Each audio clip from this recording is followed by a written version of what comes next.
and you collect money based on the number of local governments you have, then there will be tension.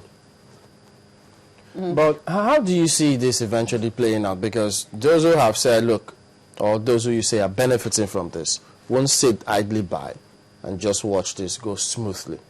You will have those who will do what they can to ensure that, okay, you let this conference, let this committee recommend what they will, but they want to just make sure it stops there. Well, that's where leadership comes in.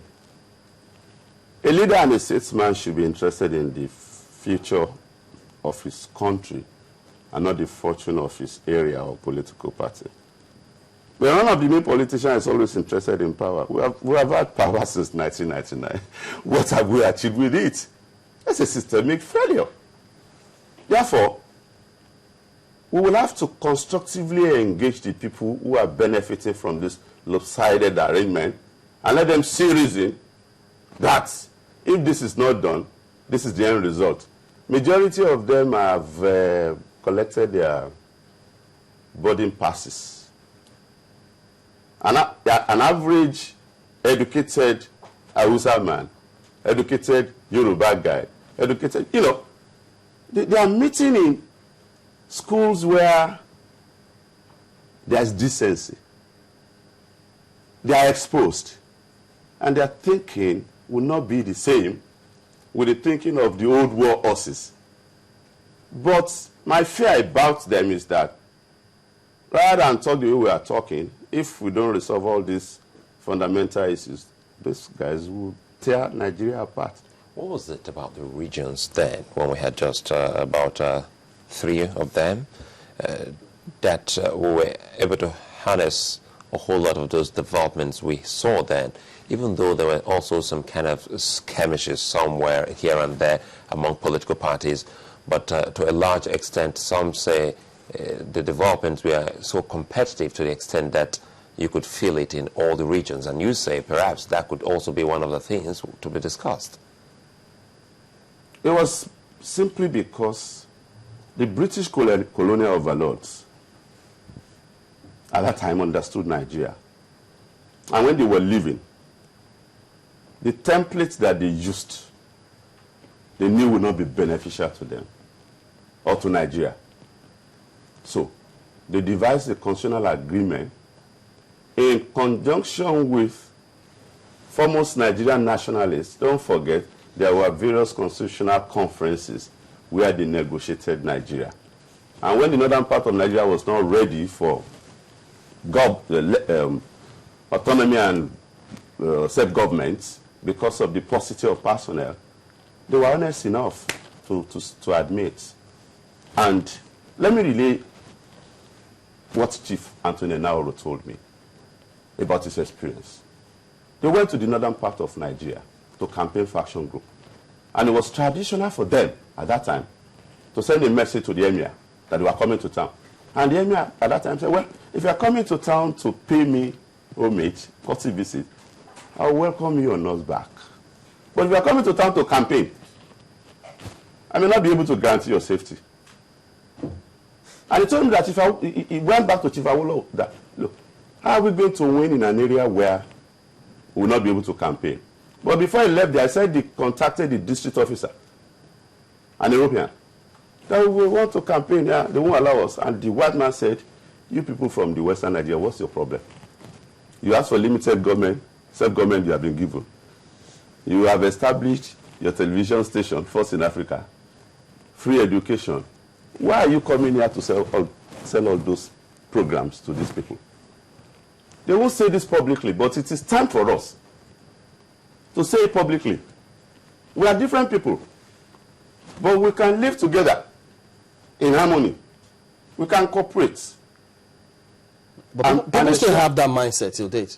I'm telling you, if you want to know how bad the situation is, read newspapers online and see the comments of the people. They abuse themselves. You are Boki, useless Hausa man. You Yoruba, untrustworthy, treacherous people. You Igbo people that took us, is entrenched. Now for us to... And these are young Nigerians I'm confirming that who were not born then. Yeah. But because they believe that, what kind of a system is this? I mean, they've gone to school, no job. Hey, I'm not even living my life the way I'm supposed to live it because there's so much insecurity. Of course, there are efforts here and there to ameliorate the situation. But if you don't have state police, where will you get security? That's one of the issues we're going to discuss there. Or they will discuss there. I do not know if you have been reading columns, you know. I don't know if you have been reading back page columns. Of many papers. No, be specific. I read newspapers, so I can give you specific response. I don't know, you know, if you have seen what I see in terms of cautious optimism about, you know, what this will do. A host of people are saying, we've had this before. Wake up. I mean, that we've done this before. We did it in the time of, there seemed there's something like that in the time of Babangida. We had something like that very recently in the time of Baba. And people are saying, our problems have moved beyond this. And it will seem that people who are asking for this national conference are not seeing what the major problem is currently. With due respect to them, when some of us prefer solutions by saying that constitution is not autonomous, it's not a constitution that can engender development, and we prefer solutions, let them tell us their own solutions. Instead of always saying that ours will not work, come up with yours. And in any case, it is insanity to continue to do the same thing all over and over again. You expect to achieve the same result. But have you seen the columns I'm talking about? One second. Have you seen some of the columns I'm talking about? I read papers voraciously. And let me say this to you. Various newspapers have their agenda. They have their masters. A lot of them are businessmen who are benefiting from the Nigerian state. And you think they will want devolution of power so that what they make from Abuja, they will no longer make. Excuse me. We know them.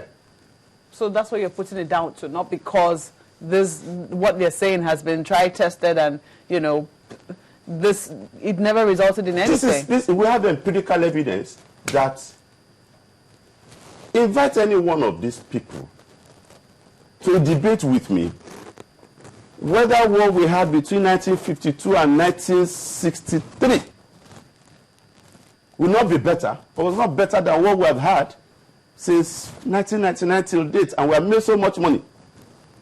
Let them come and convince us. All right. We all went to school. What do you think on that? We'll take a quick break, but we'll be back to wrap this up, so you can send your comments on this matter. We're back after this. Adegbusi Adegbusi is still here with us. He's a legal practitioner, and we're taking a look at this national conference. What will the modalities be? How will the people be selected? What should become of their resolutions at the end of the day? Well, when you said, if you listen to comments of young people about different articles or news reports that they post online, it raises a lot of concern. We did host Chief Richard Akinjide here some time ago, SAN, and he said, you can't get a new country by changing the constitution.